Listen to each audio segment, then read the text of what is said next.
अस्सलामु अलैकुम वरहमतुल्लाहि वबरकातुहू। दुर सदफ़ नोबेल का युद्दीना अलैहिन्ना मिन जलाबीबिहिन्ना ज़ालिका अदना अन युअरफ़ना फ़ला युज़ैन।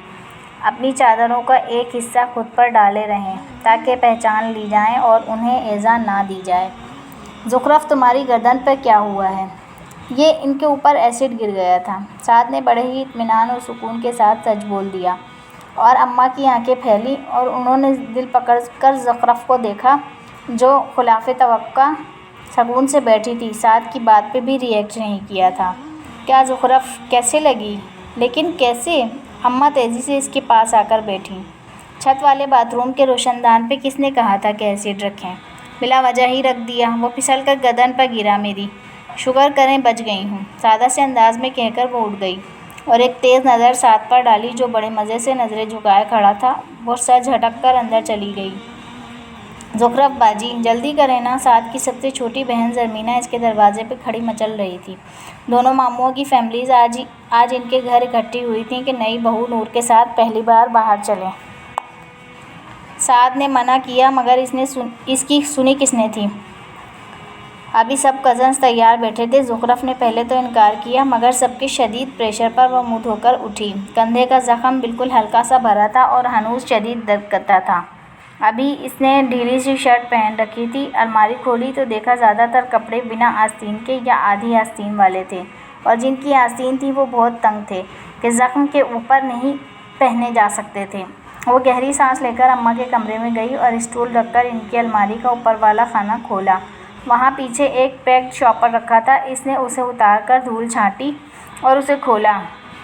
ये सऊदी अरब से आया एक अबाया था जो अम्मा लाई थी। इस वक्त उसे बेहतरीन लिबास यही लगा था। इसने अपने कमरे में आकर अबाया पहना और अलमारी से एक स्टॉल लेकर कंधे पर लिया मगर वो बहुत अजीब लग रही थी। इसने स्टॉल सर पर लिया मगर इसकी गर्दन का ज़ख़म अभी तक साफ वाज़ेह नज़र आ रहा था। ज़हरान भी साथ था और वो इस बेबाक निगाहों वाले फजूल इंसान का सामना नहीं करना चाहती थी। इसने गहरे सब्ज़ रंग का सादा सा स्टॉल चेहरे के गिर्द हाला बनाकर पिनअप कर लिया और वो अपने आप को पहली ही नज़र में अच्छी नहीं लगी थी। खैर इस वक्त वो किसी को अच्छी लगना भी नहीं चाहती थी।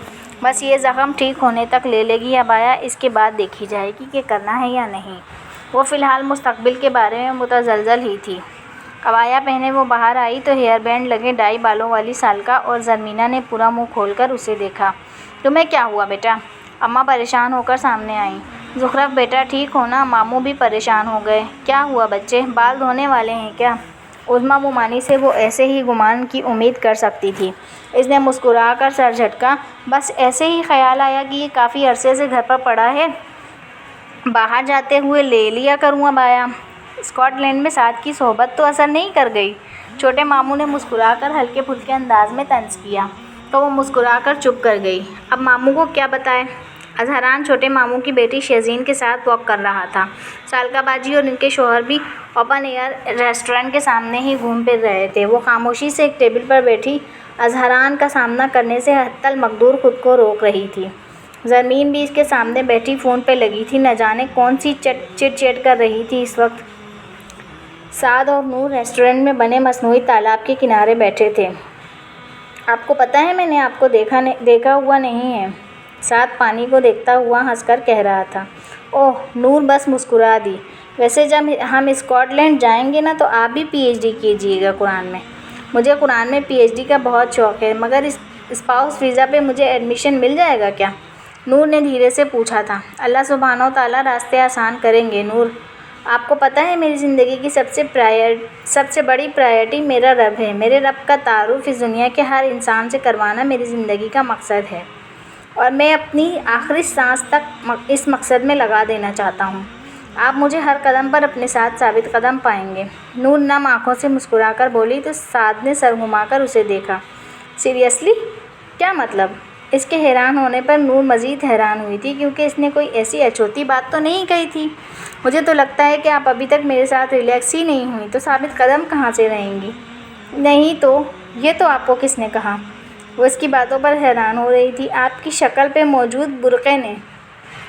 वो खिलखिलाकर हंसा तो नूर के गाल सुर्ख हुए। एक्चुअली यहाँ लोग बहुत हैं, सो ارے نہیں، آپ لیے رکھیں نقاب، میں بس تنگ کرنے کا فریضہ سر انجام دے رہا تھا۔ ویسے آپ شرعی جلباب لیتی ہیں؟ جی بالکل، ایسے ہی جیسے آپ شرعی غض بصر کرتے ہیں۔ اس نے اگلے ہی جملے میں اس کی تعریف کر دی تھی، جو بے نیاز لوگوں کی خصلت تھی، جب کوئی آپ کی تعریف کرے تو فوراً بدلہ لے لیتے ہیں۔